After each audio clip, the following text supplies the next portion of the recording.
Bismillahirrahmanirrahim. Assalamualaikum warahmatullahi wabarakatuh. Perkenalkan, nama saya Agung Prastama Putra.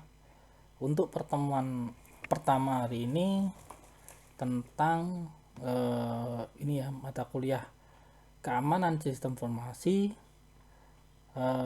chapter 1 ya, atau pertemuan pertama. Ya, baik. Bagi yang sudah kenal saya, ini nama saya Agung Prastama Putra ya. Kemudian saya berada di area atau bidang penelitian saya tentang software development ya. Kemudian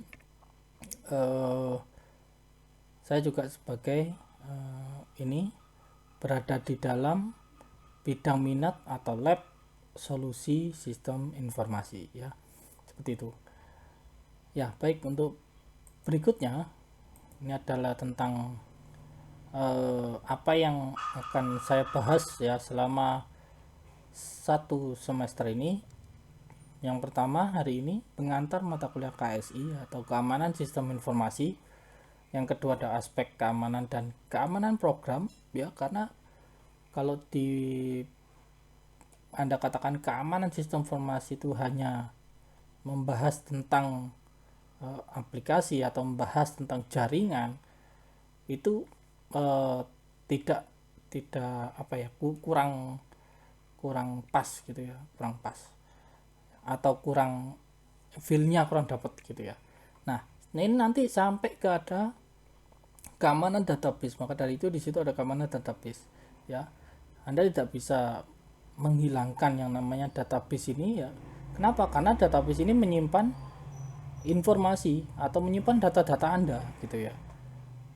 Kemudian sampai ke nanti pertemuan 13-14 ini tentang kriptografi klasik dan modern ya.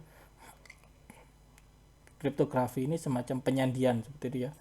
Jadi kalau mamanya ada karakter A itu ya, karakter A nanti saya ubah ke kode ASCII, nah seperti itu masuk ke sini ya, itu bisa, itu disebut dengan penyandian ya. Baik, penilaiannya ini ada NTS nilai tengah semester ya, ada NAS nilai akhir semester, dan juga ada NA nilai akhir ya. NTS ini persentasenya 0,45 kali tugas ditambah dengan 0,55 kali tugas ya. Untuk UTS 0,55 dikali UTS nya, nilai UTS ya. Hampir semua yang ada di kampus kita itu formatnya seperti ini ya rekan-rekan mahasiswa.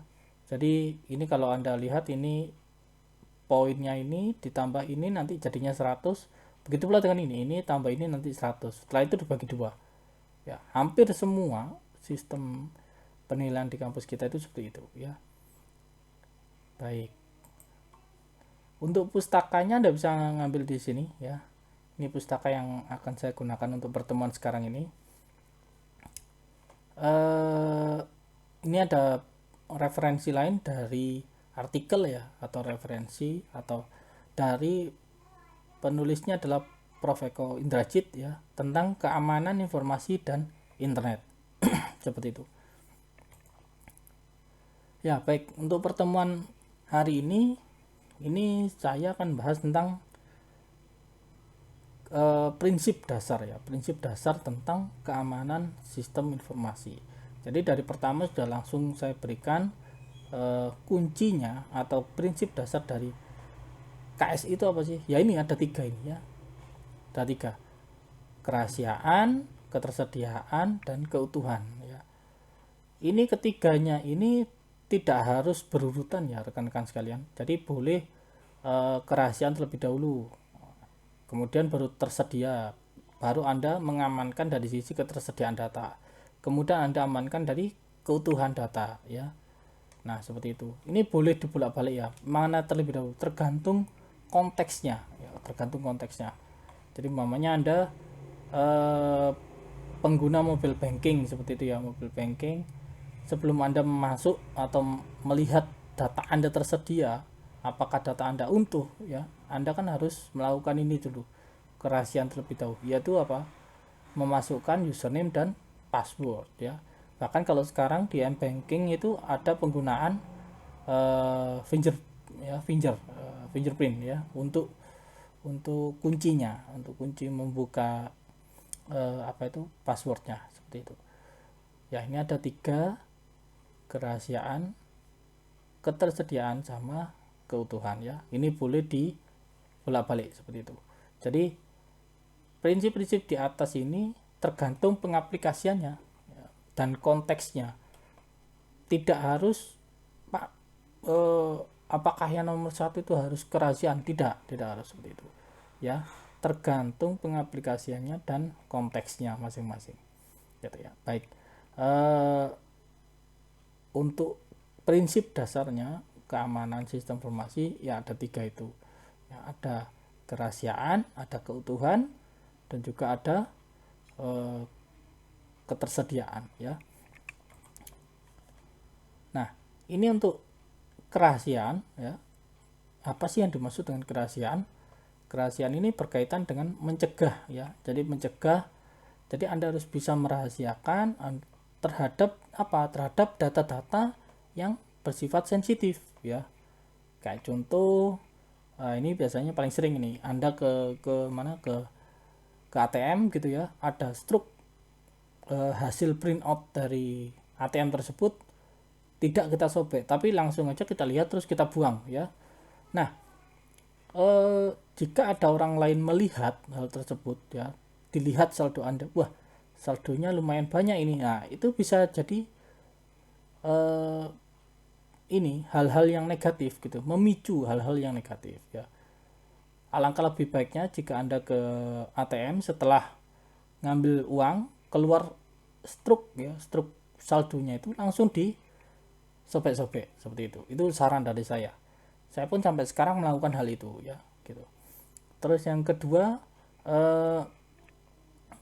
ini juga kalau Anda jalan-jalan ya ke minimarket seperti itu, kemudian ke toko-toko, kemudian di toko itu ada undian ya, undian berhadiah seperti itu, di mana ketika Anda mau melakukan undian ya, ketika Anda harus masukkan ketika Anda harus menjadi anggota undian tersebut ya, Anda harus memasukkan atau menulis ya data pribadi seperti apa, seperti nomor KTP, kemudian nama, alamat, nomor telepon, email ya, kemudian apalagi mungkin tinggi ya, tinggi badan. Nah, hal-hal seperti itu mungkin terlihat sepele ya rekan-rekan sekalian, terlihat sepele, tapi pertanyaannya, jika kita tidak menang ya, ataupun kita menang gitu undian tersebut, pertanyaannya adalah kertas itu diapakan gitu, dikemanakan setelah itu? Apakah dibakar, apakah dimakan mungkin sama panitianya, atau mungkin dihancurkan kertasnya itu, kita nggak tahu ya. Nah, ini yang membuat data-data pribadi kita bisa bocor ya, bocor. Dan yang berbahaya lagi terkait data pribadi itu, mungkin Anda sudah pernah sering dengar jika nama ibu atau nama ibu ya, terutama nama ibu itu adalah salah satu kunci untuk membuka membuka PIN. Nah, PIN ATM ya, atau dan segala jenis fasilitasnya itu ya. Salah satunya adalah itu ya, nama ibu ya. Nama ibu. Jadi Anda wajib berhati-hati ya, terkait dengan data-data yang sensitif ya, terutama yaitu tadi seperti nomor KTP ya, kemudian alamat rumah, nomor telepon, nah itu, terus nama ibu, nah itu juga bahaya. Kenapa? Nama ibu itu digunakan sebagai salah satu validasi yang ada di bank, walaupun itu tidak semuanya ketika kita menyebutkan nama ibu kita langsung buka gitu, tidak. Memang banyak lapisan keamanannya jika di bank ya. Tapi salah satu kuncinya itu adalah, atau salah satu kunci dalam buka data pribadi kita di bank itu adalah nama ibu ya, seperti itu. Ini ya, kerahasiaan ini juga mamanya Anda sering mendapatkan SMS gitu ya, SMS yang ada pinjaman seperti itu. Nah pertanyaannya, ini orang ini kok tahu ya nomor kita dari mana?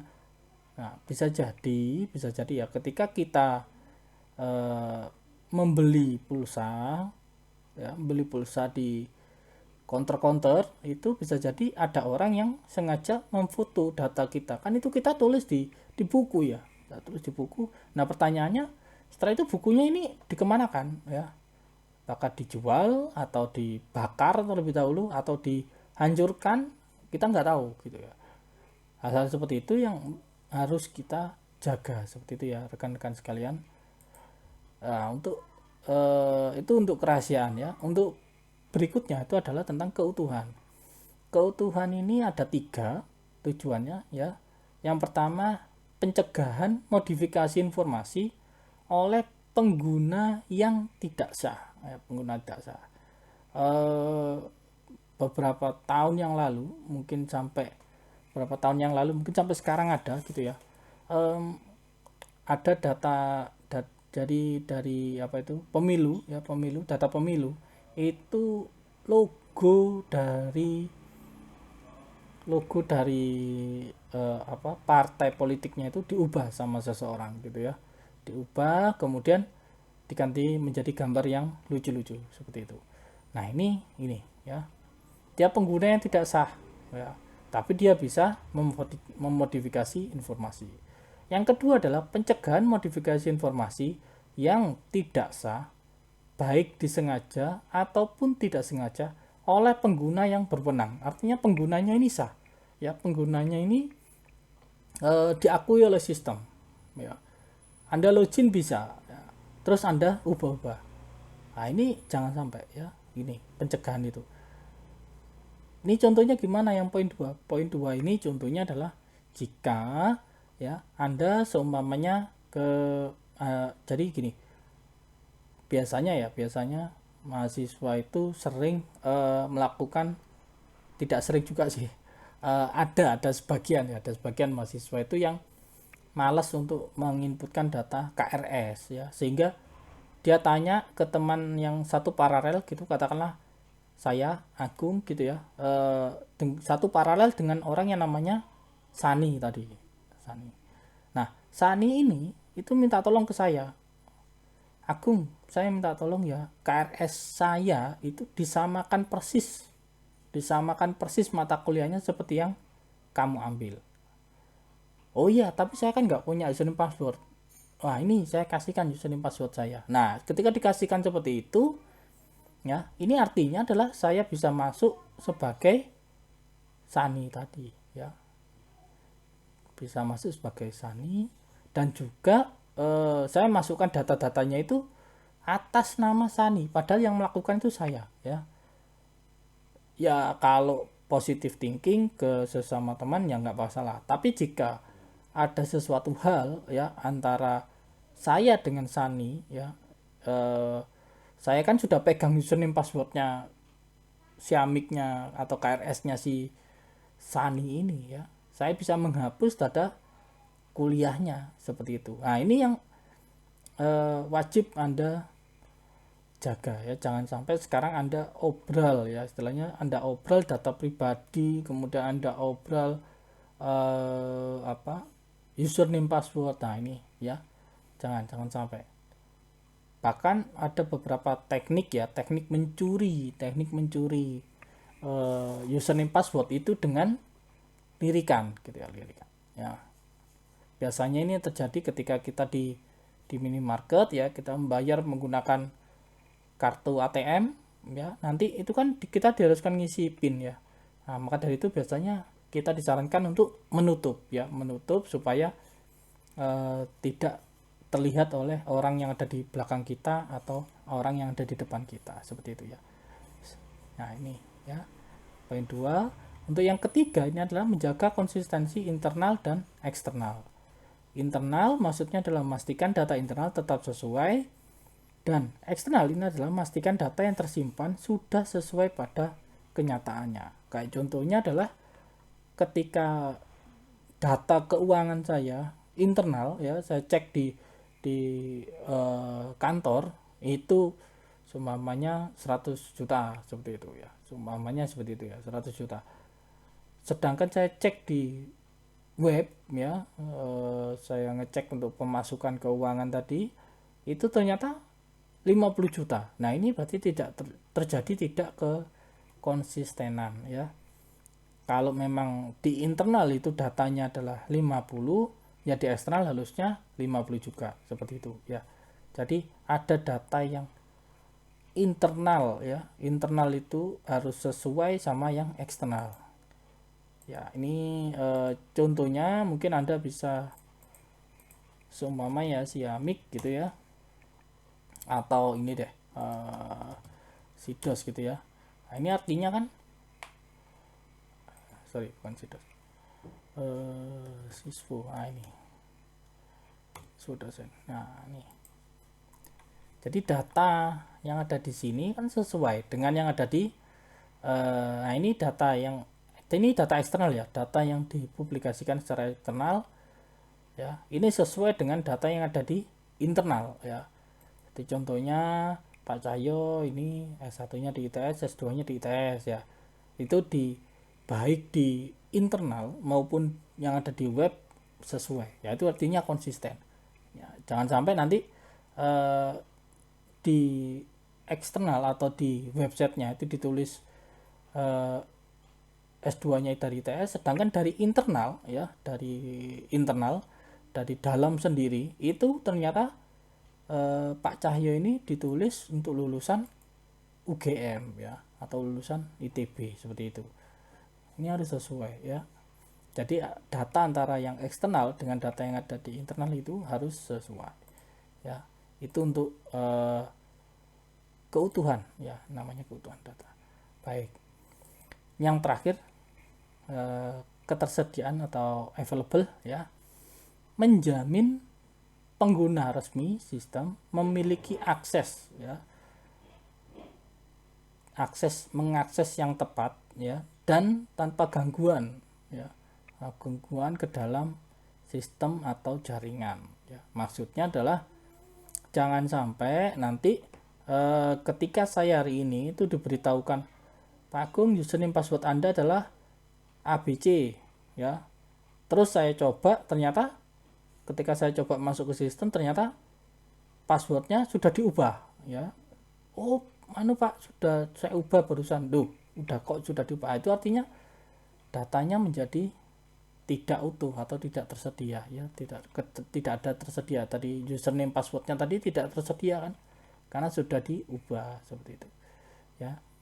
Nah ini yang atau Anda sudah memberikan hak akses ke seseorang, Anda sudah memberikan username password ke seseorang, Pak Agung, ini passwordnya Agung, passwordnya apa Pak Agung, ABCDE gitu ya. Nah ternyata ketika saya coba login ke sistem, ternyata nama saya atau data saya itu sudah dihapus gitu, sudah di drop. Nah, alasannya karena ini masih uji coba Pak, jadi datanya kami hapus dulu semuanya. Nah mendingan kalau memang masih uji coba ya jangan diberikan username dan passwordnya dahulu ke para pengguna, seperti itu ya. Nah ini ya, atau ketika jaringannya masih dalam uji coba ya jangan semuanya langsung ikut masuk ya. Nah ini untuk, jadi yang prinsip dasar dari keamanan sistem informasi itu ada 3 tadi ya, ada kerahasiaan, ada ketersediaan, terus ada keutuhan ya, ada keutuhan, ada 3 itu untuk prinsip dasarnya, prinsip dasar dari keamanan sistem informasi. Nah tidak kalah penting ya, dan masih berhubungan tentang CIA tadi ya, 3 prinsip dasar ya atau konsep dasar sistem keamanan sistem informasi itu ada identifikasi, autentikasi ya, kemudian ada accountability sama authorization ya. Identifikasi itu mengidentifikasi pengguna ya. Biasanya ini ID, login atau username. Anda masuk ke Twitter itu menggunakan username sama password ya. Ya ini identifikasi. Kalau yang tidak punya username sama password seperti saya nggak punya Twitter, maka saya tidak punya username ya di Twitter, maka saya juga nggak bisa masuk ke sistemnya Twitter seperti itu. Saya juga nggak bisa posting ke Twitter seperti itu ya. Yang berikutnya adalah autentikasi ya. Ini artinya adalah melakukan verifikasi atau pengecekan seperti itu. Pengecekan terhadap apa? Terhadap identitas pengguna yang masuk ke sistem, apakah valid ya, apakah sesuai ya. Seperti contohnya di sini masukkan username dan password. Kemudian sistem melakukan pengecekan terhadap username dan password yang digunakan. Nah, ini contohnya kalau Anda jadi ketika Anda login gitu ya, masukkan username dan password, ada proses pengecekan, ada code ya, apakah ini username dan password yang ada ini sudah sesuai gitu. Jika sudah sesuai maka dia boleh masuk. Nah, itu yang disebut dengan autentikasi ya. Baik, yang ketiga ini ada accountability. Menentukan tindakan dan perilaku pengguna ke dalam suatu sistem dan tanggung jawab berada di tangan pengguna. Contohnya mencatat perilaku atau kegiatan user ketika berada di dalam sistem. Nah, user atau pengguna itu ngapain aja di dalam sistem. Nah, itu tercatat atau biasanya disebut log ya, disebut log, data log. Seumpamanya saya melakukan KRS-an, saya memberikan approval terhadap KRS mahasiswa. Nah, itu seharusnya tercatat juga. Itu seharusnya tercatat ya. Username atau ID sekian ya, melakukan approval KRS dengan KRS mahasiswa NPM, nah sekian seperti itu ya. Ini accountability. Yang terakhir ini ada autorisasi ya, pemberian hak akses kepada pengguna untuk dapat mengakses sumber daya. Nah, setelah ini seingat saya ada saya beri contoh ya, contoh tentang ini hal lain tapi yang masih berhubungan tentang CIA ya, hal yang penting lainnya tapi masih berhubungan tentang CIA. Ini ada identifikasi, autentikasi ya, sampai ke otorisasi ya. Ini contoh dari IAA ya, ini identifikasi, autentikasi, accountability sama otorisasi. Halaman login, identifikasi, ini contohnya di situ yang seperti yang saya sebutkan di depan ya. Ini ada halaman login, Anda bisa masukkan admin ya, passwordnya juga admin ya, contohnya seperti itu ya. Ini jadi kalau Anda membuat sebuah sistem, kalau bisa username dan passwordnya jangan admin, nanti terlalu mudah untuk di bobol seperti itu ya. Autentikasi ini ada contohnya ya, autentikasi ada contohnya kayak tadi ya, admin tadi seperti yang ada di sini ya. Itu walaupun Anda sudah enkripsi seperti ini ya, enkripsi, Anda ubah karakternya menjadi karakter yang enggak jelas seperti ini menggunakan ini MD5 ya. Nah, tapi kalau Anda username sama passwordnya admin ya nggak ada gunanya seperti itu ya. Kalau bisa diubah ke bentuk yang lainnya atau username yang lainnya ya, seperti itu. Passwordnya pun, nah ini passwordnya pun jangan username-nya admin, passwordnya admin, atau biasanya kita menggunakan password 1 sampai 8 atau tulisan KWERTY. Nah, itu juga nggak bagus ya. Atau angka 1111. Nah, ini juga kurang pas ya. atau Anda menggunakan nama Anda sendiri untuk passwordnya. Nah, ini ya juga kurang aman ya, seperti itu. Nah, yang dimaksud dengan autentikasi di sini adalah pengecekan terkait username dan password pengguna. Ini saya berikan contoh potongan code ya. Ini ada anti SQL injection ya. Anda bisa, jadi nanti di pertemuan kedua itu ada tentang SQL injection.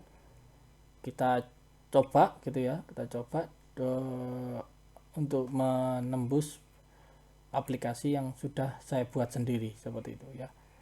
Nah, ini ada, padahal sudah saya beri anti SQL injection, tapi tetap di sini harus ya, harus Anda berikan ini pengecekan apakah username dan passwordnya ini sesuai gitu ya.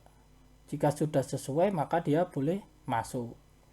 Jadi anti injectionnya ini atau anti SQL injectionnya ini gunanya adalah ketika saya masukkan karakter tertentu ya, dia langsung dibersihkan gitu ya, dibersihkan.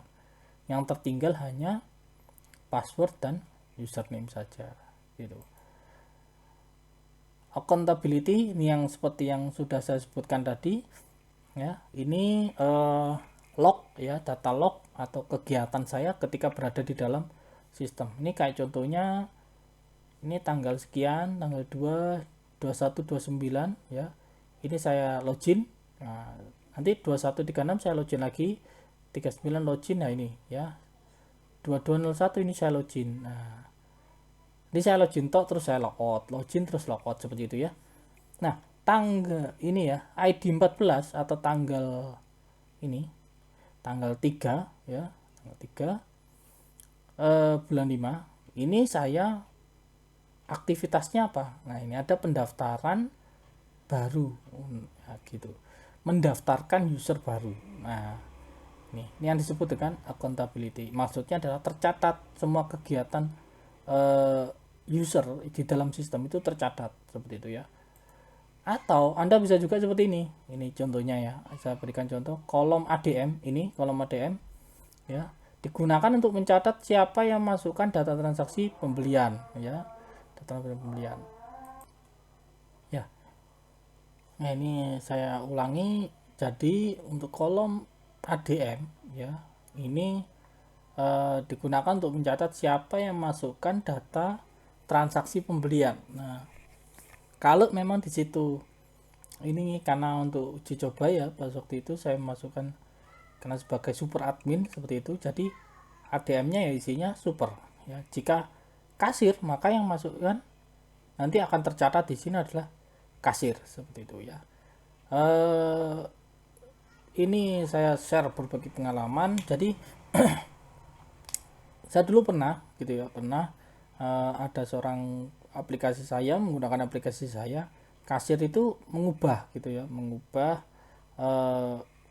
data apa ya, data harga seperti itu ya, data harga.